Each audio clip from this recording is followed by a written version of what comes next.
Desde el bar, edición Selección Mexicana, perdimos y es una catástrofe, hay que echarlos a todos, que no quede uno solo, también los fans, todos fuera.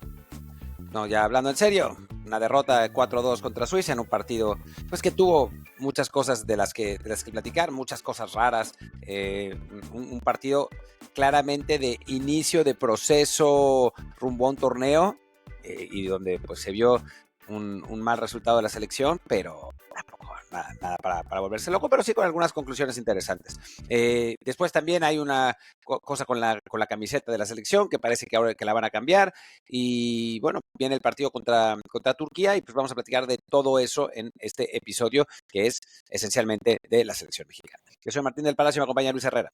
¿Qué tal, Martín? Barra del Bar, fans en Patreon, patreon.com/, desde el bar POD, aunque hoy, al ser lunes, tenemos episodio libre en Apple Podcasts, Spotify, YouTube y todas las plataformas. Por favor, suscríbanse en la que más les guste, de preferencia en Patreon, por supuesto, como hicieron, por ejemplo, Víctor, que es nuevo miembro de la Barra del Bar, y también Carlos Chiquete, que mejoró su suscripción de la Barra del Bar a la Barra VIP. Muchas gracias, Víctor, y Carlos también por seguir apoyándonos. Decía Carlos que se metió a la VIP para poder enviarnos ahí un chat al chat de suscriptor VIP. Ya le contestamos. Y pues nada, creo que hoy... bueno, y tenemos, por supuesto, dejen comentarios, preguntas, saludos, como hicieron, de hecho, varios de ustedes en los últimos programas. Por ejemplo, decía aquí Guillermo Gómez. Excelente capítulo, como siempre. Simple corrección para Martín. Chido Obi no juega en el Manchester desde muy chico. El United se lo robó a billetazos al Arsenal el verano pasado. Saludos. Sí, bueno, disculparán, sí. Digamos que juega en la Premier desde muy chico. Exacto. Y bueno, un tipo como Chido Obi no ha sido chico desde los 4 años. El tipo es un gigante de 1,90, no sé cuánto. Pero bueno, o sea, todavía, o sea, hoy técnicamente podríamos decir que aún es muy chico, pero porque tiene 17, pero si no, ya luce como si tuviera 17 hijos. En fin, también Fernando Isa, a respuesta del buzón que hicimos el viernes sobre lo de Santos Laguna, Orlegui y el SAT, nos señala: gracias por hablar de ese tema del que sabemos muy poco. 2 preguntas. Primero, ¿coinciden en que si se vendiera al Santos no necesariamente sería algo bueno para la afición? Digo, puede que sí, pero también puede ser que el nuevo dueño salga peor, quiera invertir menos o de plano sea como Carlos Ahumada. Y 2, ¿de verdad ven posible que vendan y se lleven la franquicia a otro lado teniendo un estadio que vale tanto en Torreón? Al menos eso piensa mucha gente. Creen que no hay forma de que se lo lleven. Saludos. A ver, peor que el Orlegui actual está muy difícil. O sea, la verdad es que está muy difícil. Es un equipo que ha quedado, creo que en los 2 últimos torneos en último lugar. El pasado fue realmente lamentable. Invertir menos que eso, yo no veo cómo. O sea, francamente, peor que este Orlegui es muy complicado, de verdad. Ahora, que se lo lleven, pues es que en México todo es posible. Sí. O sea, depende cuánto quiera darle el gobierno del estado a los nuevos dueños, depende de dónde sean los nuevos dueños. O sea, si lo compra el dueño del Atlante, pues digo, con la pena del estadio TSM, pero pues se lo van a llevar a la Ciudad de México y el estadio pues va a quedar bien bonito para un equipo de expansión, ¿no? Seguramente, como pasó en Morelia. O sea, yo creo que, a ver, es una buena plaza y lo ha demostrado Torreón cuando el equipo anda bien, pero en México no se puede descartar nunca nada. Sí, o sea, el estadio es un buen activo que ayuda a que el valor de la franquicia sea más alta. Y claro, el tener que invertir más de lo que te podría costar un equipo sin estadio, con estadio viejo, lo que sea, pues te puede hacer pensar un poquito más si vale la pena esa inversión, si luego te lo quieres llevar. Pero a fin de cuentas, pues sí, ¿no? Si es un dueño muy motivado o con muchos recursos, como puede ser el del Atlante, como en su día fueron los de Juárez, etcétera, si quieres mover la franquicia, la mueves, ¿no? Y también en el tema de si el dueño puede ser peor que Orlegui o no, creo también que en el caso de la gente de Santos, pues está un poco la nostalgia, el buen recuerdo por lo que fue el grupo Orlegui para Santos Laguna hace años, ¿no? Que lo levanta, lo hace campeón, le genera una buena cantera. Así, trabajó muy bien para Santos Laguna el ser parte del grupo Orlegui. Desafortunadamente, pues desde que Orlegui se va también a comprar ahí el Atlas en esta sociedad extraña con Azteca y que también luego se avienta a la aventura de ir por un equipo en España, pues claramente el Santos Laguna es el equipo al que tiene más olvidado de todos y ya se ve muy poco probable que pueda regresar ese interés directo, ¿no? Tan simple como que deja de presidente al hijo de 25 años cuya experiencia era haber tenido un internship y no recuerdo qué más. Bueno, hicieron una, un evento de homenaje para Osvaldo, una madre así, el otro día, y se puso a hablar Alejo, le dicen, ¿no? Al Sí. hijo de Arragorri, y lo abucharon terriblemente en el estadio. Sí, digo, y es el reflejo pues, de lo que ha sido un manejo muy pobre del equipo, evidentemente porque el tema económico pues están muy, muy apretados, pero también pues cuando simplemente dejas al junior a dirigirlo, pues porque es el junior, te expones a que no salgan bien las cosas o que salgan mucho peor de lo que esperabas. Y bueno, ¿qué se le va a hacer? Pongo un último comentario. Juan Carlos Hernández, a referencia a lo que decíamos de que ya esta lista es casi la definitiva, más los que estén fuera por el Mundial de Clubes. Juan Carlos Hernández dice, me parece que se les olvidó que el que se va a colar a la lista final es Fidalgo una vez que sea elegible. Puede ser. Ojalá que sea elegible, ¿no? Ojalá que no se vaya a Europa este verano pensando que pues ese es su momento de volver y que con eso se quite la idea del mundial, ¿no? Hubo ahí una entrevista más reciente donde dijo que sí, igual sí quería jugar con la selección mexicana, pero está, a ver, está la cosa en el aire. Obviamente, si es elegible, yo creo que lo van a convocar, ¿no? O Sí. sea, es el tipo de mediocampista que le gusta a Aguirre, es un jugador que además le podría ayudar a la selección mexicana, eso está claro. O sea, no creo que haya mucho problema con eso. Así que sí, sí es verdad. Entonces se queda 6 meses más, Fidalgo será seleccionado mexicano. Sí. El problema aquí que yo veo es que también es elegible para España y es quizá el tipo de jugador que hubiera metido el penal que falló Morata. Nah, no mames. O sea, ni en 15 vidas. O sea, seamos. No, lo del penal sí. Claro, sí, Pero, sí, sí, sí, pero exactamente, el seamos penal. serios. O sea, viendo el mediocampo de España, Fidalgo no entra ni aunque el técnico, ni aunque Jardines se convierta en el nuevo técnico de la selección española. Sí, aunque bueno, el técnico de España se lo están acabando ahora por los cambios que hizo ayer. Hace un año era el genio que levantó a España después del desastre de Luis Enrique y que los llevó a ser campeones de Europa, y hoy es un animal que simplemente los jugadores lo impulsaron hasta donde está, pero ahora el que realmente era bueno era Luis Enrique. Cosas de la vida. Pero bueno, ya de la Nations League, quizá mañana podamos ahí aprovechar para dar un poquito más de fútbol internacional. Por lo pronto, Martín, pues bien, enfoquémonos en el partido. No, primero de la playera, ¿no? Así para dejarlo ya rápido ese detalle. Lo comentabas ayer en Twitter, que se ha filtrado según, ¿qué fue? Footy Headlines, si no me equivoco. Según Footy Headlines, pero no solamente eso, está interesante la situación con la filtración, porque después de que lo publiqué, 2 personas me contactaron para contarme más de ¿Y esa qué te historia. contaron? ¿Qué te contaron? Una, que el diseño que va a ser que está haciendo Adidas, bueno, no, primero lo que me contaron los otros, que lo que realmente les molestó fue que se filtrara. O sea, que eso fue realmente el coraje, pero que además obviamente no estaba funcionando porque saben que necesitan hacer un diseño icónico para el mundial en casa, ¿no? Y que así van a hacer un montón de lana. Entonces yo creo que fue una mezcla, que ya tenían unas publicidades programadas para filmarse la próxima semana, ahora que los seleccionados están juntos, y que las cancelaron. Así que va en serio el asunto. Y la otra es que el diseño es posible que esté inspirado, el nuevo, en el de Francia 98.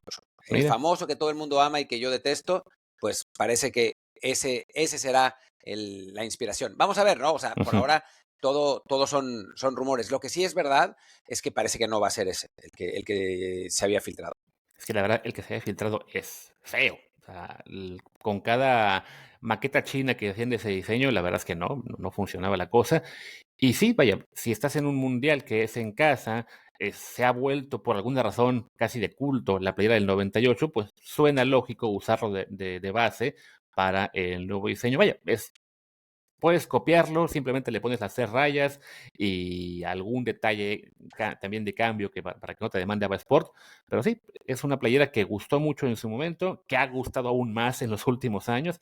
También creo que con la influencia de que nos ponen el pavo real, el jorongo negro con rosa, los Power Rangers y no sé cuántas más, que la gente empieza a ver con mucho más cariño la de aquellas épocas. También porque era una selección que dejaba más alegrías, aunque al final todas queden en el cuarto partido. Para mí esa camiseta es horrible. O sea, vamos a ver si Adidas la estiliza y queda mejor. Ujú. Pero esa camiseta vulcanizada, de plástico, no sé, que parece de botella de Coca-Cola. O Sí. sea, es una camiseta que a mí me parece realmente espantosa. A mí lo que me parece insólito es que, ¿cuál fue el último mundial que organizamos? El 86, ¿Quién puso los uniformes de la selección mexicana en aquel entonces? Adidas. ¿Cómo estaban esos uniformes? Feos. No, sí, sí, No estaban muy estaban no, avanzando, están muy buenos. En- es que estaban quizá Sencillos. demasiado sencillos para lo que es la tendencia actual, lo de que quieres a fuerza tener detalles, grabados, algo, ¿no?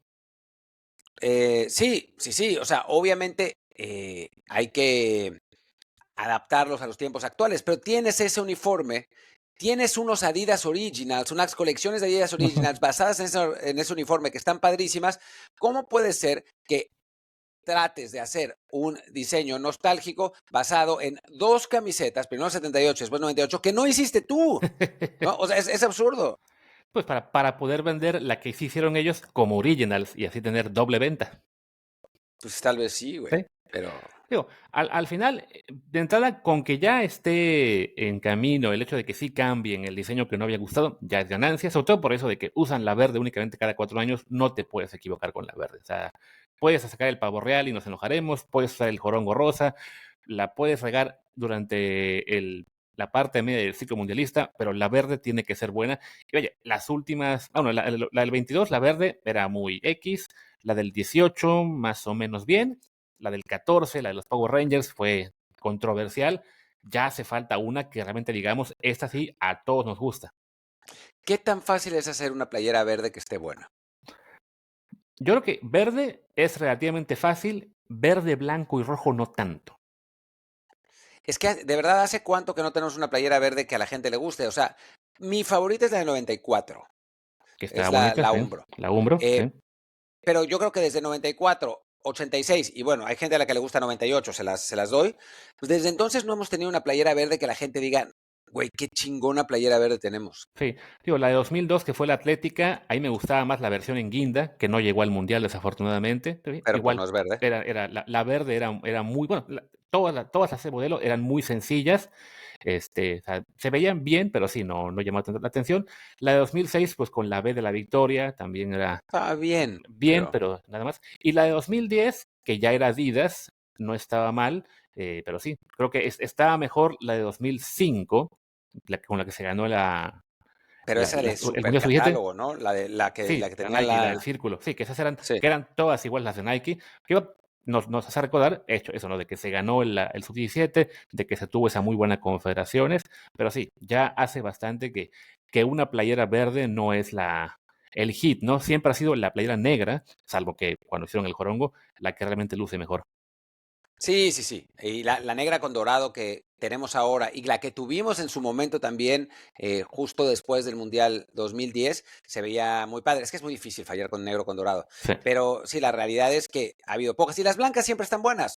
Ujú. Por alguna razón siempre le salen bien las blancas. La pasada, que tú eres la única persona a la que no le gusta. La anterior, la de 2018, que está buenísima, la de las dos rayas Sí.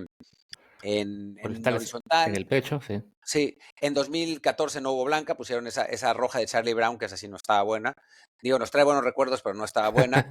En 2010 era negra la segunda, pero en general las blancas le salen muy bien. El problema es con las verdes. Sí, pues esperemos que ahora sí le salga muy bien y estemos dentro de un año todos vistiendo la versión Temu. Digo, no, sí, comprando la original aquí en el catálogo de Adidas. Pero bueno, ¿teníamos algún tema aparte de de la playera? Creo que lo mencionaste, pero ya olvidé cuál era.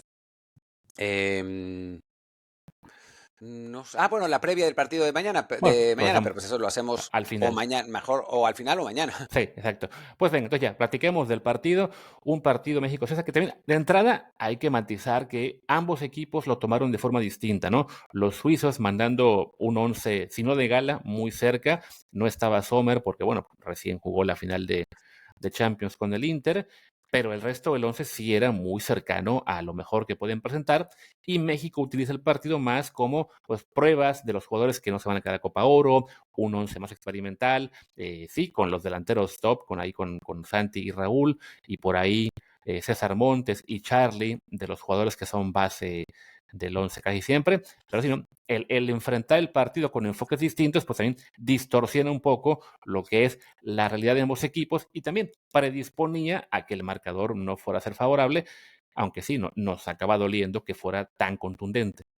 Pero es que es un marcador súper engañoso. O Sí, sea, esa es la realidad. No, lo que pasó en la cancha no era para que México perdiera 4-2. Eh, México arranca, según lo que nos cuentan, a mí 15 minutos y a ellos 25 minutos. Arranca siendo un poco mejor, no muchísimo, pero un poco mejor. Después viene la jugada del primer gol de Suiza, un balón largo que le ganan a Montes. El Tala sale quizás un poco demasiado, pero no es tampoco nada grave. Al final se lo lleva en bolo y anota. Se pone 1-0 la situación. México genera dos opciones muy claras que falla Santi Jiménez, ambas. Una con una gran atajada del portero, aunque también mala suerte, porque pues, le pegó a donde había que pegarle y el portero nomás estiró los brazos y la sacó al bulto. La otra sí la falló increíble, después de que César Montes había logrado ponerse mano a mano con el portero. Y así terminó el primer tiempo, con México perdiendo 1-0. Me llamó la atención que Javier Aguirre después del partido dijera que el primer tiempo no le gustó casi nada, porque para mí México no juega mal. O, ciertamente hubo un par de errores de Emilio Lara que por poco terminan en gol los dos. sí. Eh, pero bueno, no me parece que haya sido la peor actuación de la selección mexicana. Y después, casi inmediatamente, empata Santi en el inicio del segundo tiempo y hasta ahí todo bien. Y el partido después se rompe con ese gol ridículo en el que los suizos están 10 metros fuera del lugar. Entonces, pero también, no sé, es un juego particular, ¿no? Y después vienen errores muy puntuales de la selección mexicana. O sea, Suiza no anotó, ninguno de los goles de Suiza fue una jugada Creada por ellos. creada por ellos, organizada. Fueron errores de bulto de una selección mexicana con futbolistas que pues no son los de siempre, ¿no? Uno de Tala en la salida y otro de Ramón Juárez, entre Ramón Juárez y Alexis Vega, pero aunque parece que es Ramón Juárez realmente, el que regala otra salida. Entonces, bueno, pues es un poco lo que hay, ¿no? Sí, sí es eso, ¿no? Creo que, de hecho, no le gusta a nadie ver perder a la selección, no, sí deja el partido motivos de preocupación, ya ahora que hagamos un análisis hombre por hombre podemos recalcar más en eso, pero sí, la histeria automática en el momento que se pierde un juego, pues sí creo que está fuera de lugar. Y sobre todo, bueno, la gente se lo está pasando bien con el partido ahí en Utah y ya sale al final, cuando se rompe el marcador, pues que ya también vuelven las quejas, vuelve el grito y todo, ¿no? Pero creo que si bien no es un partido que nos deje tranquilos o contentos con el rumbo de la selección, sí, tampoco es para dramatizar y hay que entender, también lo hablábamos ahí en la carretera cuando estábamos platicando del partido de la sub-20, ahí en el Mauricio Arbeló, de que es una etapa de preparación, ¿no? Son partidos para probar jugadores, para permitir que se equivoquen, para también darles esa experiencia de enfrentar a un rival muy distinto a lo que están acostumbrados, que eso les va a servir más adelante a algunos para hacerlo mejor, a otros que también para decir, no, este jugador de plano no responde, lo dejamos fuera.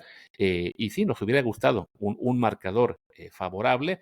Quizá contra Turquía veamos un 11 de México un poco más cercano al de Gala y también quizá un resultado mejor. Turquía, recordemos, le gana a Estados Unidos 2-1. Creo también Turquía usando un 11 cercano a, Los dos equipos. ¿sí, no? Entonces, es factible que los europeos estén usando la versión al revés y bueno, pues ahora en los partidos de mañana veamos a turcos y suizos con 11 alternativos. Es posible, no, iba a decir que los dos equipos no. Estados Unidos salió con suplentes. Yo no sé si los turcos salieron con. Ah, no, sí, porque estaba Arda Güler, ¿no? Entonces, seguramente los turcos salieron con el equipo bueno, los gringos salieron con el equipo alternativo, con algunos jugadores que sí juegan, como Cardoso, ¿no? Que la verdad, Jugadorazo. si no lo han visto, los invito a que vean el gol de Arda Güler, porque es un error. O sea, si pensamos que los errores en la salida de la selección mexicana fueron ridículos, el de Cardoso en el gol de Arda Güler es de verdad de risa loca. Es MLCesco 100%. Pero bueno, creo que vamos a analizar hombre por hombre a los jugadores de la selección y ahí creo que es donde nos vamos a explayar porque pues da para platicarlo sin duda alguna. Y yo creo que no, o sea, no hay que volverse loco con un resultado así, con una selección alternativa, ¿no? O sea, no pasa nada, es un partido circunstancial, se sacan conclusiones de algunos jugadores que lo hicieron bien, otros que lo hicieron mal, otros que de acuerdo con los aficionados de su club lo hicieron muy bien y los aficionados del club rival lo hicieron muy mal y que algunos pensamos que estuvo la cosa en el medio. No sé, no me parece que sea el fin del mundo, ni mucho menos, ni tampoco si se pierde con Turquía. Pero, o sea, son partidos amistosos, no pasa absolutamente nada. Exacto, ¿no? O sea, son juegos para eso, para el experimento, para las equivocaciones, también para dar chance a que algunos jugadores en los que no estabas pensando den un paso adelante y tengan mayor importancia más adelante. Estoy viendo aquí, por ejemplo, los números. En SofaScore, que ahora pongo la canchita para cuando leemos el hombre por hombre, dice que tuvimos 50-50 en posición de balón, 5 ocasiones claras por nosotros, 3 ellos, aunque a su vez 10 tiros de México, 15 de los suizos. Y en cambio en Flash Score, por ejemplo, en Expected Goals nos pone a nosotros con 1.13 y a ellos con 1.81. Entonces sí, se ve que los becarios el sábado en la noche estaban un poco dispersos.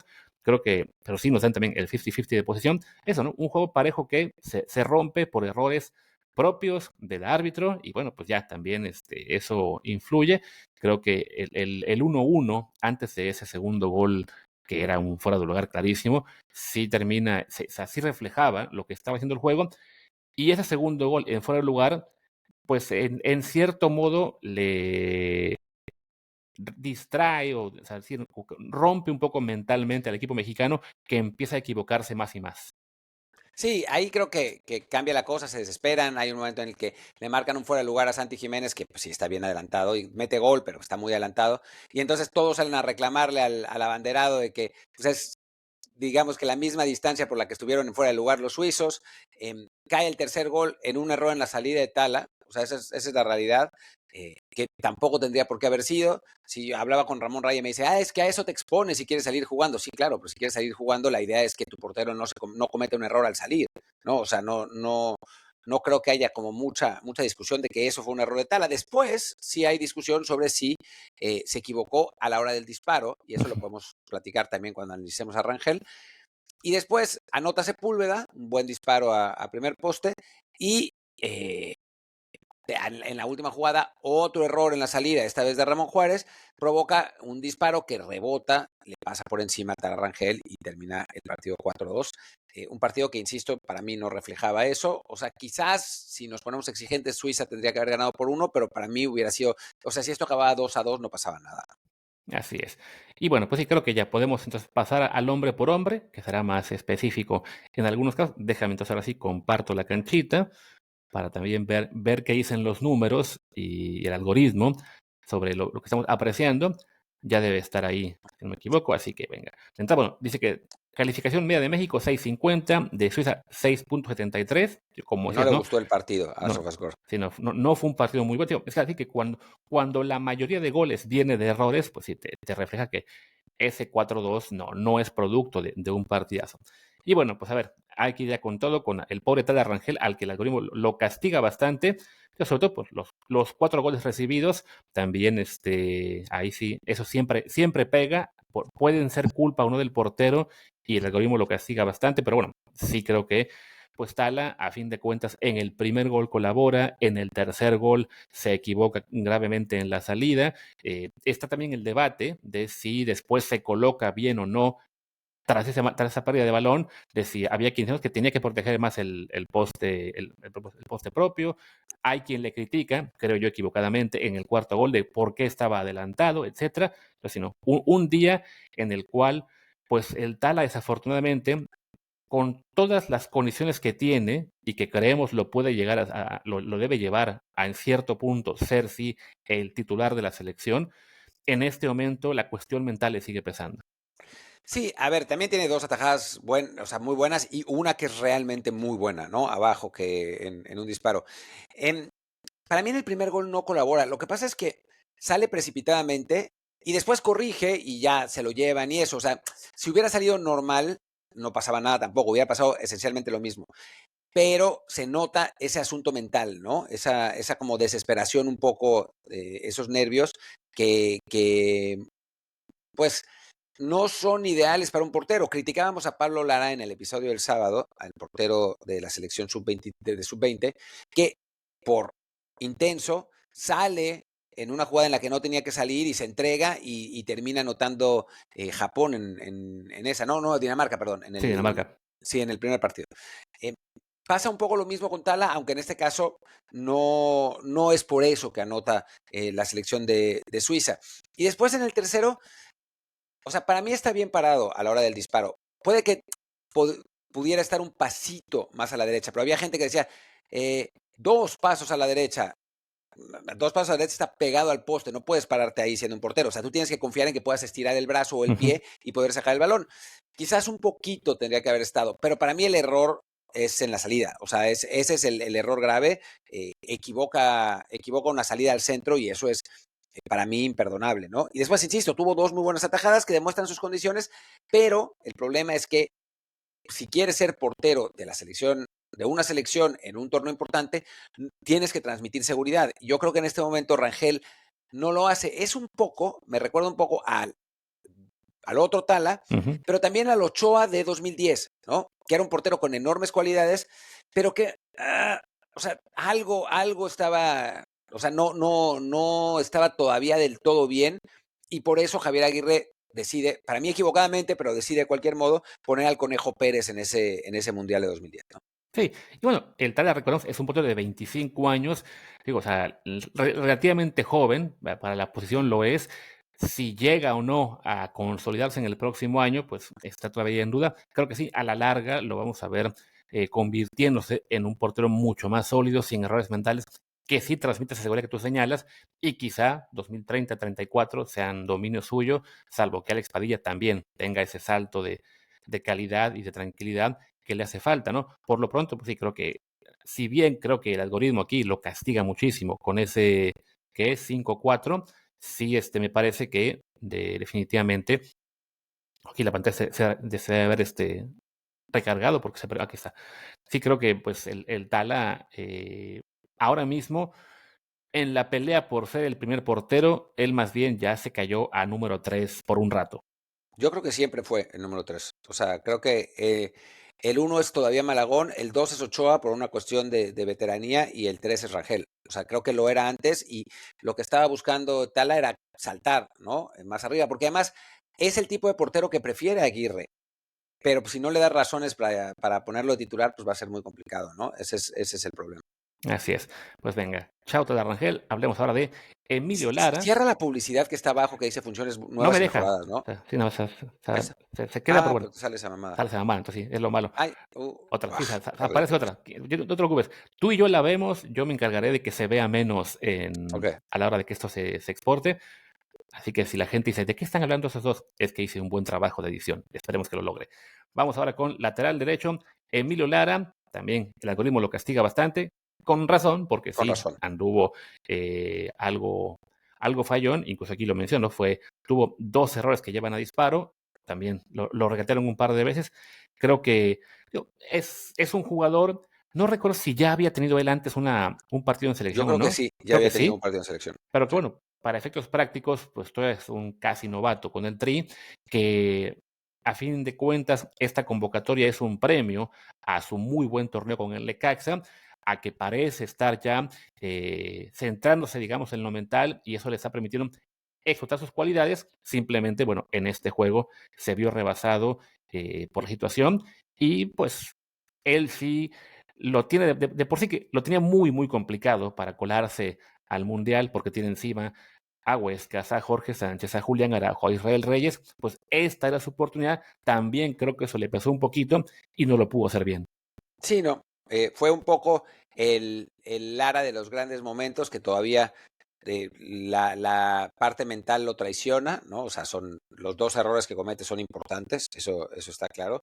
Para su suerte ninguno acabó en gol, pero son errores suficientemente graves como para que pues deje de estar en consideración. Además, bueno, pues obviamente ya no va a jugar más, porque no creo que juegue contra Turquía, habiendo tantos laterales derechos, y además jugó los 90 contra Ujú. Suiza. Y bueno, viniendo la Copa Oro donde no está registrado, así que pues es uno para guardar para el próximo proceso mundialista, esa es la realidad. Sí, tendría que haber un gran salto de calidad de su parte en el siguiente torneo, y además que haya bajas por lesión, porque vuelven a detener a Rodrigo Huescas en Dinamarca, esperemos que no, cosas así. Ahora mismo se ve muy complicado. También aquí, bueno, pone, ¿no? 7 balones perdidos. Y bueno, una cosa que voy a comentar más adelante, ojo a este dato, ¿eh? Tuvo 87% de pases precisos y acertó 4 de 6 pases largos, lo cual es en apariencia un buen número. Más tarde les digo por qué destaqué ese detalle. Vámonos ahora a César Montes, que, ¡ay Dios! No, de por sí que acabó el pobre casi conmocionado, o no sé si conmocionado, tuvo que salir ya cerca del final, se aplicó ahí el protocolo de conmoción para darle salida y que entrara Marcel Ruiz, pero la verdad es que no fue un buen partido de César, siendo él el líder de esta defensa. Sí, la verdad es que es un mal partido de Montes. Digo, más allá del error en el primer gol, creo que no hubo nada más grave. O sea, se le notó la falta de velocidad, pero en general llegó a las coberturas. El problema es que ese gol, pues sí, es un gol importante, ¿no? O sea, y además, pues sin estar Johan Vázquez, que es el rápido de los centrales, estaba un jugador como Chiquete Orozco Chiquete, que es parecido a él, digamos, a César. Entonces les costó, ¿no? Sí, es un jugador que debería transmitir seguridad, que no ha dado el paso adelante que pensamos que podía dar en su paso por España y después por Rusia. Y lamentablemente no hay otra tampoco. O sea, va a tener que jugar él. O sea, está muy complicado que alguien más juegue. Israel Reyes, o sea, tener a dos centrales de 1.80 y 1.85, o sea, poner a Reyes y a Vázquez es regalar en el juego aéreo, esa es la realidad. Y entonces, pues seguramente va a seguir jugando Sarmontes, aunque la realidad es que no anda bien, y eso Sí. es innegable. Sí, y creo que sí hay un punto en el cual lo que se regala en el juego aéreo, si sacas a Montes, puede compensar la inseguridad que te genera, digo, insistiendo, ¿no? Si sigue en un nivel, vamos a decir, intermitente, porque además, si no mal recuerdo, en Nations League lo hizo bastante bien, que comentamos, ¿no? Venía de un periodo en el cual había incluso perdido la titular en el Lokomotiv, que además luego tuvo también el parón de invierno, y en la Nations jugó bien, entonces tampoco hay que hacer saltar todas las alarmas por un solo partido. Sí, no fue una buena actuación. Yo sí creo que hay cierta posibilidad de que Israel Reyes o incluso Ramón Juárez se acaben colando al 11, pero sí, es una posibilidad más bien baja por el tema de las alturas y porque Johan no es un central tan alto, entonces eso también ahí hace más importante el tema de la altura de Montes, que bueno, aquí pueden ver, espero, en las estadísticas, 9 balones perdidos, también intentó 8 pases largos, únicamente le salieron 2. Sí, cuando la tenía, sé que para él era un pase cortito o de plano no funcionaba la cosa. Vámonos ahora a Orozco Chiquete, que bueno, fue noticia el fin de semana por lo que declaró en entrevista con TUDN respecto a pues la mala jugada que le hicieron en Chivas, y en este partido creo que pues lo hizo regular, pero tampoco dio pasos para... De entrada, lo tiene él más complicado que todos porque él es el suplente de Johan Vázquez, y en este momento, si falta Johan, pues sí se resiente. Sí, no, sería muy serio si falta Johan Vázquez y ahí estaríamos en problemas, pero sí, creo que un partido, pues en el que tampoco destacó de más, no lo vimos hacer muchísimas coberturas correctas. Sí es verdad lo que hemos dicho, ¿no? Que no es que Suiza generara mucho si no es por errores mexicanos, porque incluso hasta las que fallaron fueron errores mexicanos, ¿no? O Ujú. sea, las dos de Lara.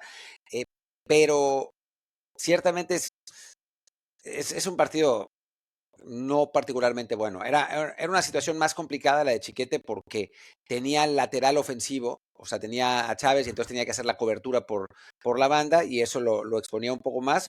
Así que, digamos, aunque en el algoritmo de SofaScore tenga un poquito más de calificación Montes, yo le pondría un poquito más de calificación a Chiquete, pero tampoco es nada como para resumir, ¿no? Sí, quizá lo castigue el hecho de que sale de cambio al 59, no sé cómo opera ahí el algoritmo, entonces tiene menos minutos. También hay que decir, él sale de cambio con el partido 1-1, digamos que la debacle en términos de más errores, tanto de nuestros como del árbitro, vino un poquito después, pero sí, creo que es un juego modesto que simplemente lo mantiene a él como la primera opción después de Johan, aunque sí, no es una opción que dé mucha seguridad.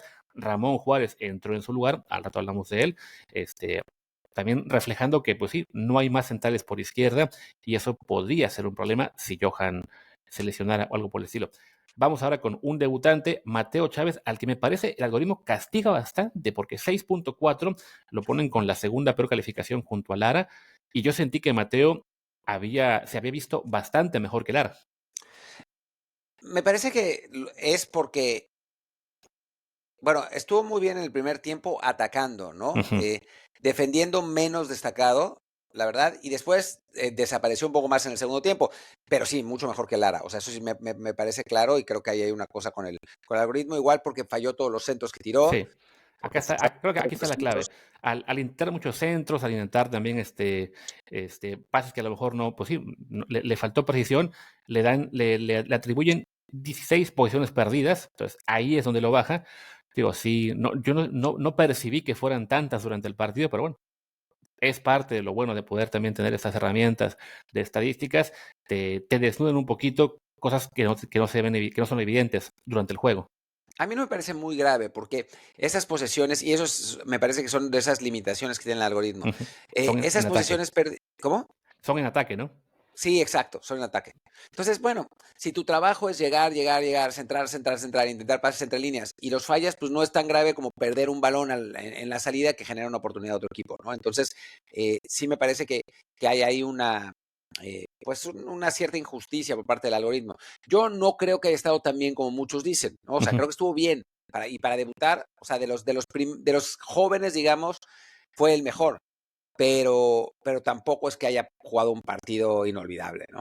Sí, creo que simplemente da ahí, pues sí, levanta la mano, dice: "Hey, pues voy a estar en la Copa Oro, si Jesús Gallardo no está, pues pueden estar menos inquietos, aunque sí, todavía el bajón es importante, y pues ahí está, para la pelea que tendrá con tu pollo Brian González, este es un debut aceptable de Mateo, ¿no? Habrá que esperar a ver cómo lo hace Brian en el Mundial y después si habrá chance de alternarnos en las fechas FIFA de otoño.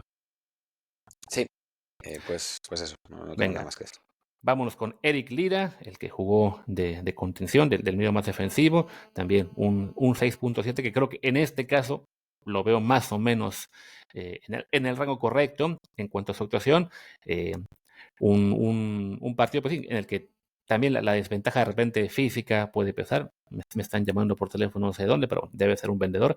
Eh, Creo que un buen juego en una posición en la cual pues lo notamos más porque se estaba peleando y porque le estaban pegando de repente fuerte al pobre Lira.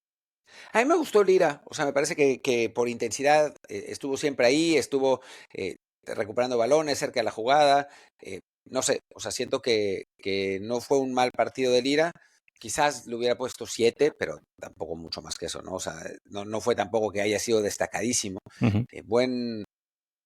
Digo, una actuación aceptable, ¿no? O sea, dirías que estuvo punto uno mejor que Charlie Rodríguez, Yo diría que hasta un poquito más, y ahora hablaremos más de por eso. Charlie.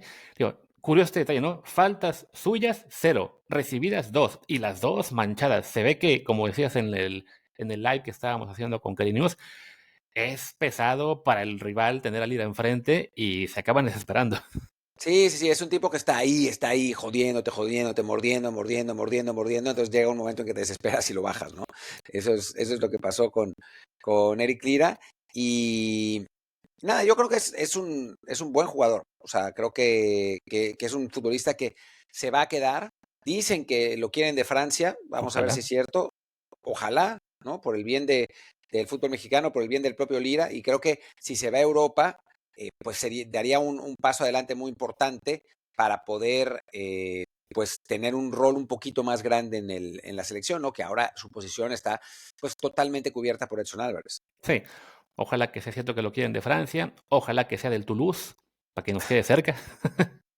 El Montpellier descendió, carajo, sí, es Sí, verdad. sí, sí, entonces no es tan buena idea. Y pues más cerca de eso no hay. Bueno, Marsella, pero creo que en Marsella sería poco probable que lo veamos hacer actividad.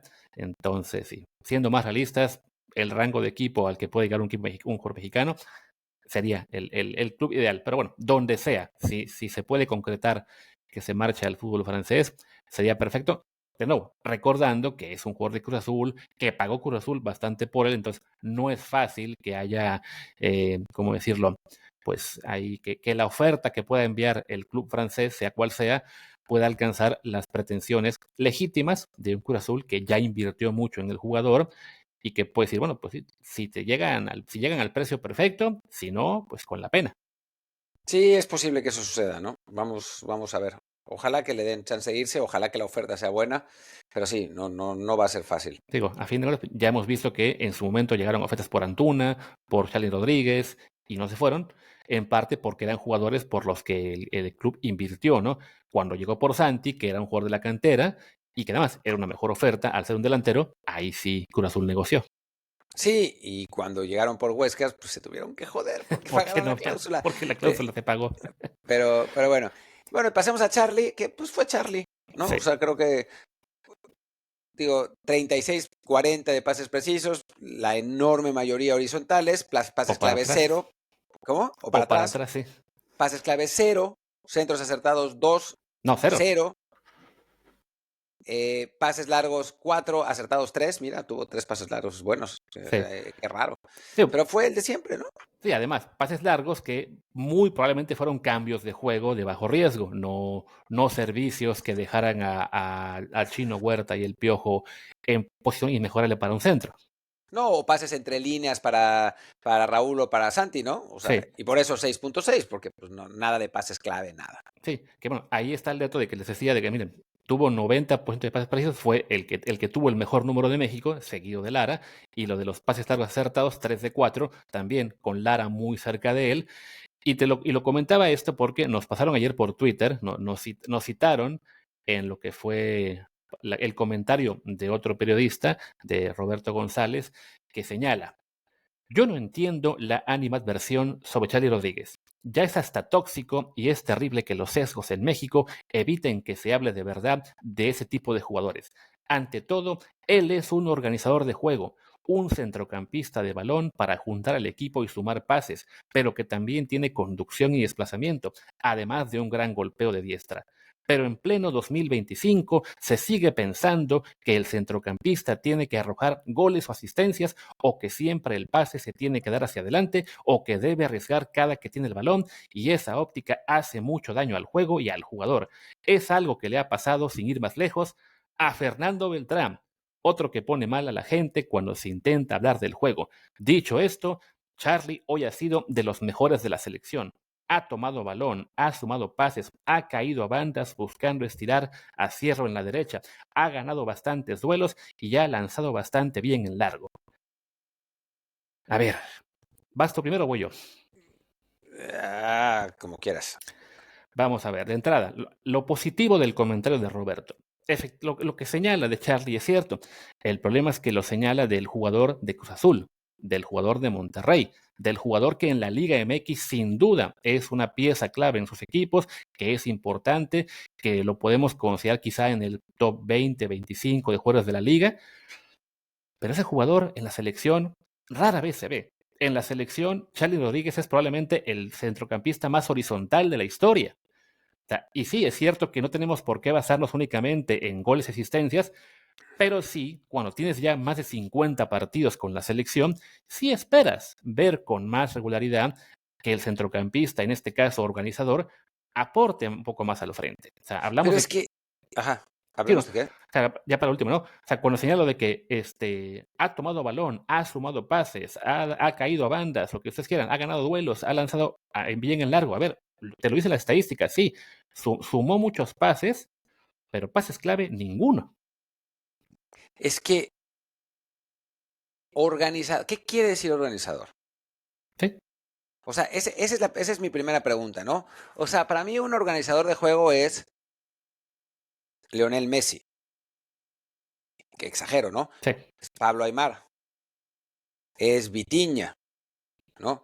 Son jugadores que agarran la pelota y que tienen la suficiente visión como para saber cuándo tocar hacia un lado, cuándo tocar hacia atrás y cuándo tocar hacia adelante. Organizar el juego no es ralentizar el juego. ujú, Organizar el juego no es agarrarla y tirar y poner el pase más seguro posible. Organizar el juego no es siempre jugar la pelota hacia el lugar más, bueno, otra vez, seguro, como para que el equipo adelante líneas. Esa es la percepción que tenemos en México, porque en México llevamos años con jugadores así. O sea, ese es el tipo de futbolistas al que estamos acostumbrados. Los jugadores, en México existe la costumbre de que el jugador que va hacia adelante, que regatea, que rompe líneas, lo mandan al extremo. sí, Toma, vas a jugar siempre. como extremo izquierdo, vas a jugar como extremo derecho. Nunca hemos tenido un Aymar, nunca hemos tenido un D'Alessandro, nunca hemos tenido esos jugadores, nunca hemos tenido un Iniesta siquiera.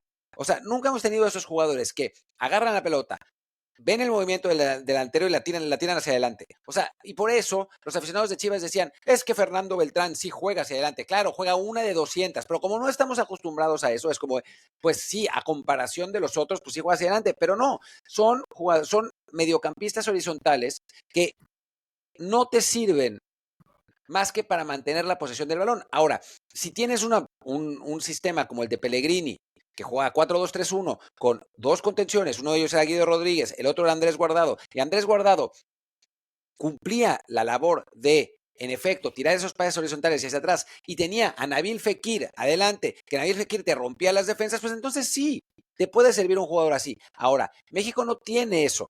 O sea, esa es la realidad. Ni Chino Huerta ni Piojo Alvarado son así. Entonces, necesitas un futbolista. Por eso, Aguirre prefiere a Romo normalmente, porque no es ese jugador. Digo, ahora Charlie está jugando, todo bien, pero no es ese jugador. México, este México por lo menos, no es un México que apueste tanto a la posesión estéril como los Méxicos anteriores de los últimos entrenadores. Entonces, el México del Tata Martino o el México de Jimmy Lozano, que son de la misma escuela, ¿no? Que son de esa escuela como medio bielcista, pero medrosa, ¿no? Entonces, Sí. por eso el amor a Charlie Rodríguez de los superanalistas, porque ese es los superanalistas ven el fútbol dentro de esa óptica, la óptica bielcista, guardiolista, medrosa, ¿no? Entonces, pues ya se ha demostrado muchas veces en los últimos años que si no tienes a los jugadores que tiene Guardiola o no tienes el genio que tiene Bielsa, hay mejores maneras de ganar.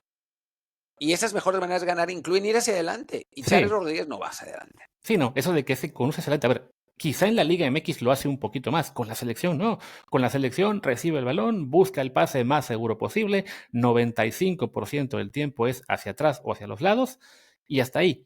Es muy raro que Charlie sea el que intente romper líneas, el que avance. Vaya, por eso se ve mucho la diferencia cuando sale Charlie, entra Romo o algún otro jugador, vaya, incluso Luis Chávez, quien esté en su lugar, que pueda aportarte un poquito más hacia el frente. Digo, desafortunadamente, Luis Chávez, nos quedamos con la idea de los 2022 y no ha vuelto a ese nivel. Luis Romo es muy intermitente, te puede dar una buena racha de partidos, una buena racha de 3 partidos y después vuelve a bajar el nivel. Irse a Guadalajara creo que lo acaba condenando. Y sí, ¿no? Eso que decías, ¿no? De que al jugador con esta chispa para irse hacia adelante, lo mandas al extremo. Tenemos el ejemplo que vimos el sábado con Yael Padilla, que es un jugador para hacer un interior que te pueda crear hacia el frente, y en Chivas que hicieron, venga, extremo. Exacto. Y es un jugador que lo vimos es la sub-20 y es otra cosa, ¿no? Pero lo vimos en la sub-20 agarrando el balón, tirando hacia adelante, regateando, porque es otro corte. Sí. Es un corte muy distinto al de Charlie, ¿no? Y es un jugador que puede jugar en la misma posición. Ahora lo tienen que poner ahí. Uh-huh. Digo, o sea, como decías, ¿no? En un 4-2-3-1 en el cual el tercer medio que completa el triángulo sí es realmente un creativo, un jugador más talentoso, te puede servir un Charlie. Cuando tu 4-2-3-1, que en el caso de México ya ni siquiera lo es porque estás jugando con 2 puntas, ese tercer mediocampista es más bien un segundo delantero, un falso 9, lo que tú quieras. No tenemos ese jugador talentoso al que puedes decir, Charlie, ok, lo busco y él se encarga de crear. No existe eso en México en este momento, y por tanto, Charlie es un jugador que, insisto, sí, les puede gustar mucho que sea seguro, que con él casi nunca haya errores, que mantenga la dichosa posición, pero no crea al frente. Y en un equipo mexicano en el cual también los que están por las bandas batallan muchísimo para crear, pues Charlie es, no diría que innecesario, pero desafortunadamente sí, su producción es escasísima. Y aunque les duela a los superanalistas que nos fijemos en goles y asistencias, y te fijas, el tipo tiene en 51 partidos 3 asistencias que fueron ante Cuba, Trinidad y Tobago, y el tercer equipo, no recuerdo cuál era, pero también era de CONCACAF de nivel muy bajo, pues te dice eso, ¿no? O sea, desafortunadamente, para alguien que tiene ya tantos juegos en selección, sí cabe exigir más, sí cabe decir, hey, ya no me basta con que seas un tipo que esté ahí seguro y que dé el pase para atrás, no. Tuviste 10, 15, 20 partidos para empezar a mostrar algo diferente. No lo estás haciendo, pues dale chance a Marcel, dale más chance a los que vengan después de la sub-20, juégatela con Romo, juégatela con Chávez, juégatela con... ¿Quién estaba en esta lista? Jeremy Márquez, no sé si podía jugar también ahí.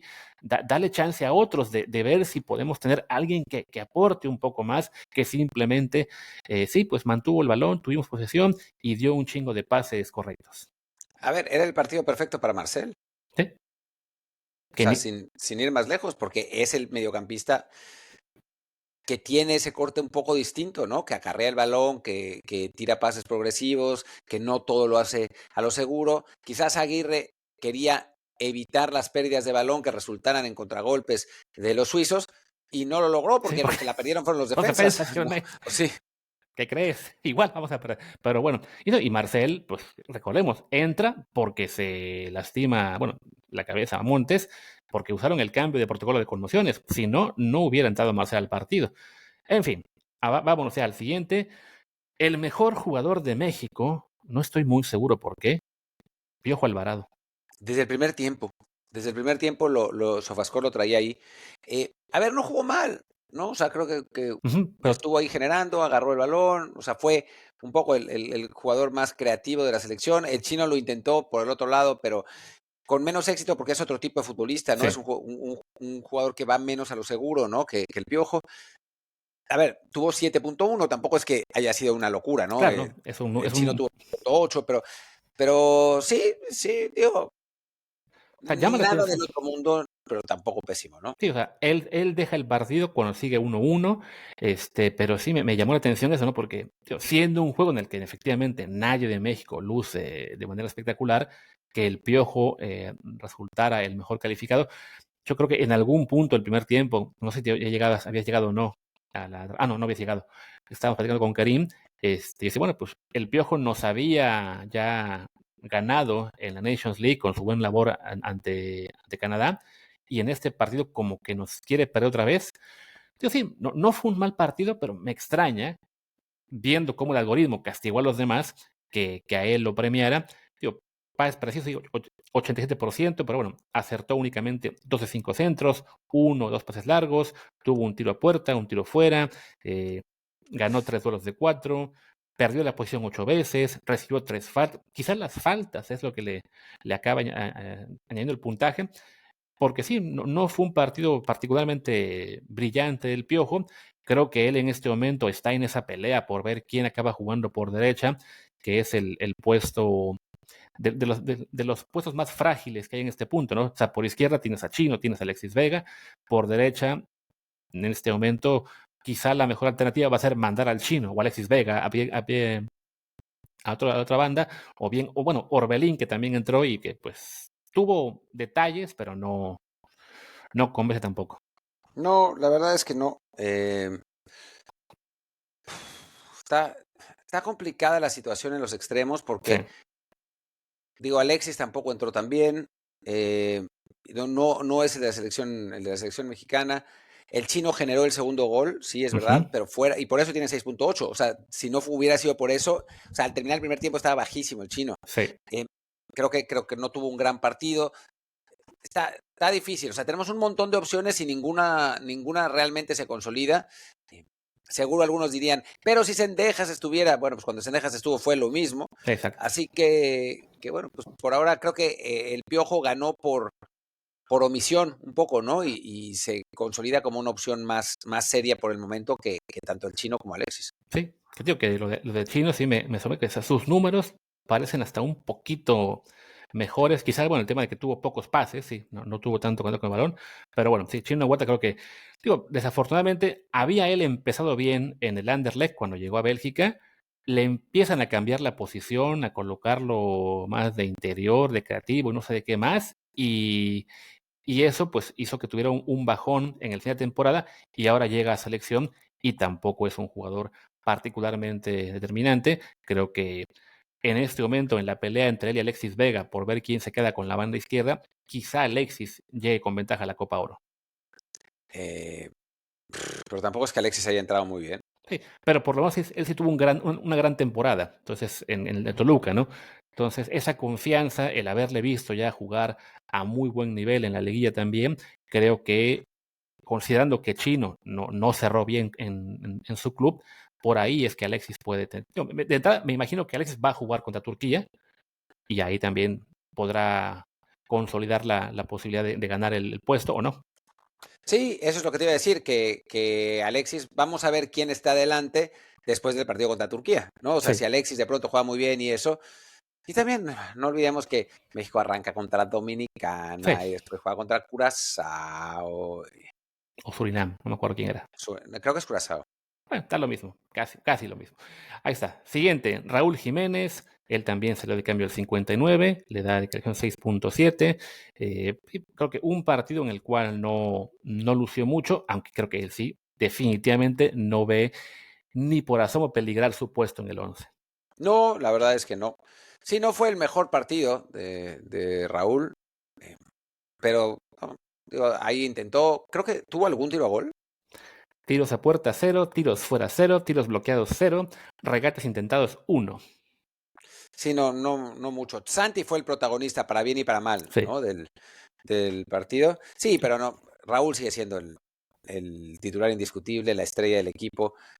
Creo que pues, no fue su mejor partido, claramente, pero tampoco nada que preocuparse. Sí, ¿no? Y como señalas, pues sí, Santi, bueno, con las participaciones en las fallas y después con el gol, que creo que es de los puntos que se habló muy poquito el sábado, pero que es importante, rompe su mala racha, por fin se acaba la sequía con la selección, así sea en un amistoso, sea una derrota, haya fallado antes, que metiera un gol es importante, porque para un delantero como él sí, ya era uno de los temas de los que se hablaba cada vez que nos referíamos a Santi y la selección, ¿no?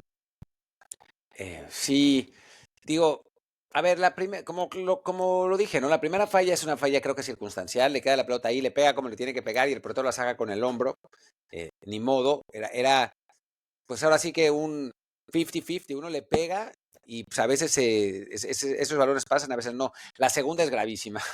La segunda, esa sí fue francamente ridícula y por eso también le debe bajar muchísimo la calificación. Bueno, al terminar el primer tiempo, Santi tenía 5.6 de calificación o 4.9, una cosa así brutal. Y después resuelve bien la que tiene, ¿no? Tampoco es que fuera el remate con más alto grado de dificultad. Después de un rebote, la pelota le queda arriba y remata bien, pero bueno, era importante para él romper esa sequía y ojalá que eso le abra las puertas a más goles, ¿no? Parece que en algo interesante el Vasco pues va a seguir jugando con dos arriba, ¿no? De eso tiene pinta.